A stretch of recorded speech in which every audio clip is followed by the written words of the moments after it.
Hello everyone, in this video I'm going to show a step-by-step tutorial on how to select annual turnover in Made in China B2B.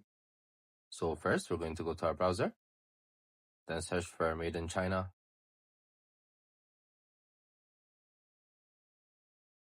Then click on the first link that pops up.